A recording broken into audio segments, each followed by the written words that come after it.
Xbox Games Showcase unveiled dozens of new games for the platform over the weekend. Xbox's gaming growth has surged in the past year. The company saw a 46% increase in PC Game Pass players last quarter and reached a record 150 million active monthly users on first-party games. Well, Yahoo Finance's own Dan Howley is here with Sarah Bond, Microsoft's Corporate Vice President of Game Creator Experiences and Ecosystem at Xbox. Dan, take it away. Thank you so much, Michelle. How you doing there, Sarah? I just kind of want to jump into things right away. You guys had a huge show, massive number of announcements out of Xbox, especially for first-party games.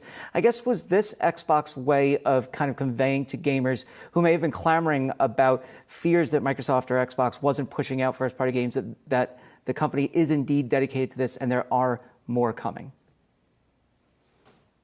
Xbox has always been dedicated to this.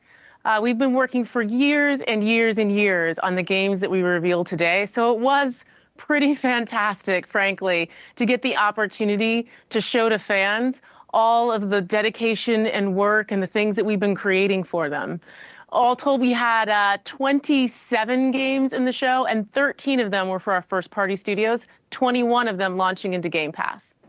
I watched this with my friend. One of the biggest events from the show was kind of the big Starfield event afterwards, as well as the gameplay trailer during it. This is the first new IP from Bethesda in more than 25 years. It's also one of the most anticipated titles for 2023, as well as the biggest one from Microsoft and Xbox Bethesda since Microsoft acquired it in 2021 for $7.5 billion. I guess, how much is riding on this game? You know, every game that we make is important and special. And it's been really fantastic to get to partner so closely with Todd and the team at Bethesda as part of Starfield. I truly believe that this team has created something that defines this generation of gaming. You know, getting the chance to talk to Todd about the vastness of the world, the detail in the gameplay, the number of different choices and creative choices you can make, and getting a chance to experience a little bit of myself. I cannot wait for you to get your hands on it, and I sure hope that you enjoyed it yourself watching the Starfield Direct and the showcase. Yeah, I'm going to have to call out of work mysteriously when that lands in September. One of the things that Microsoft had announced was, Xbox now has 150 million monthly active users in first-party titles. As far as Game Pass goes, are you seeing the uptick as a result of that and the games landing on Game Pass? Because, while I was watching, it seemed everything that was announced is just going to be on Game Pass the day that it launches. Yeah, Game Pass is one of the things that players love about Xbox. And all of our first-party titles do launch into Game Pass.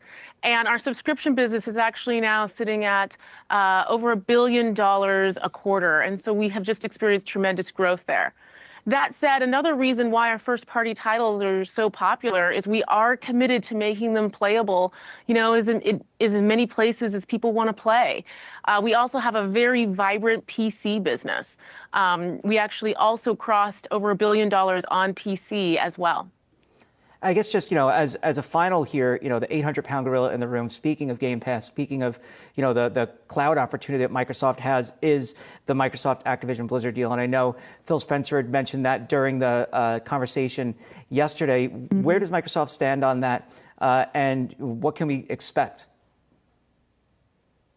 Activision Blizzard King, that deal has always been an accelerant to our strategy. And we just continue to work with regulators around the world in open and constructive dialogue. If there's lingering concerns, we want to address them. If there's problems, we are absolutely committed to finding solutions. But we're sitting at a point where almost 40 countries in the world that cover over 2 billion gamers have approved. And I really look forward to seeing through the process and being able to bring amazing value to players and creators in conjunction with the team there at Activision. All right, Sarah, thank you so much. It was a blast to watch, by the way, huge, gamer. So just excited to get my hands on some of those titles, especially, by the way, just the Persona and the Like a Dragon games. My wife and I play those all the time. Rochelle, back to you. All right, a big thank you there to Dan Howley and Sarah Bond, Microsoft's Corporate Vice President of Game Creator Experiences and Ecosystems at Xbox.